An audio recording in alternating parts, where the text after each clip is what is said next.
Donc l'encouragement et le mot que je pourrais en tout cas donner à nos futurs étudiants, c'est de prendre le temps de réfléchir et de venir nous rencontrer. Je suis Juliane Adantas, directrice générale adjointe de Sup Tertiaire et directrice du campus parisien. Quelle est toi ta vision de l'enseignement supérieur? Pour moi, l'enseignement supérieur, c'est le point de départ d'une carrière professionnelle réussie. Je m'en suis rendu compte lorsque j'étais responsable du dispositif Garantie Jeunes, où on accompagnait des jeunes diplômés à s'insérer dans le monde du travail, qu'il leur manquait tous les codes de base. Et pour moi, l'éducation supérieure, c'est leur donner tous ces codes-là, ce socle, en fait, si tu veux, commun, de la posture, de leurs droits, de leurs devoirs, et ensuite de venir rajouter les connaissances et les compétences techniques nécessaires à pouvoir exercer un métier dans de bonnes conditions. Quelle est l'identité de ton campus? Donc, le campus parisien, il partage des valeurs communes avec l'ensemble des campus subtertiaires. Donc on est vraiment dans la bienveillance, dans le côté très humain.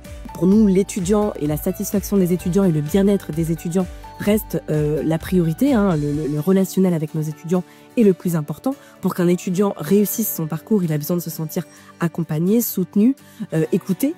Mais ce qui nous différencie en tout cas des autres campus, ou en tout cas là où on va mettre le plus l'accent sur Paris, c'est vraiment la posture professionnelle. Effectivement, on va être hyper exigeant sur la tenue vestimentaire, sur les codes du savoir-être, du savoir-faire.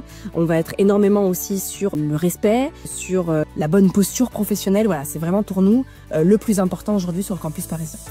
Si tu es directrice d'un campus aujourd'hui, c'est pourquoi? Pendant très longtemps, j'ai été directrice pédagogique dans une école de commerce.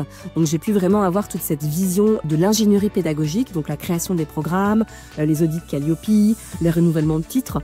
Donc ça m'a vraiment donné une base de connaissances et de compétences importantes pour pouvoir exercer ensuite le métier de directrice de campus. Mais il me manquait effectivement cet aspect un peu plus business, le fait d'être plus dans le recrutement des étudiants, dans le placement d'entreprises, plus les échanges aussi avec nos entreprises partenaires. Et du coup, le fait d'avoir pu évoluer sur ce poste me permet aujourd'hui d'allier mon expertise pédagogique avec ces aspects-là supplémentaires. Pourquoi faire de l'immobilier à Paris? C'est la capitale, forcément, donc il y a énormément de demandes. Aujourd'hui, l'immobilier à Paris, c'est un enjeu fort.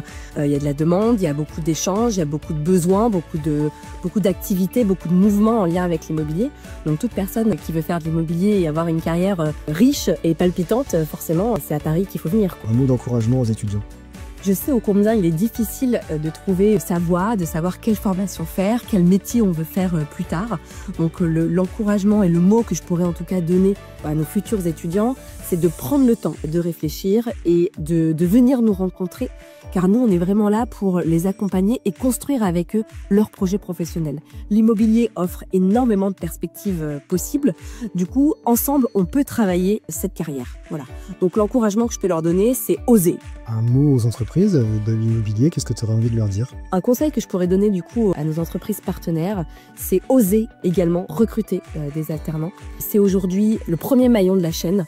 Recruter un alternant, c'est finalement lui faire confiance, certes, mais aussi finalement le former, le faire monter en compétences et miser finalement sur leur équipe de demain. Parce qu'un alternant va rester avec vous, va évoluer avec vous, vous allez pouvoir le façonner et le faire monter en compétences et ça peut devenir votre collaborateur expert ou votre futur manager qui vous permettra en tout cas de faire grandir votre chiffre d'affaires.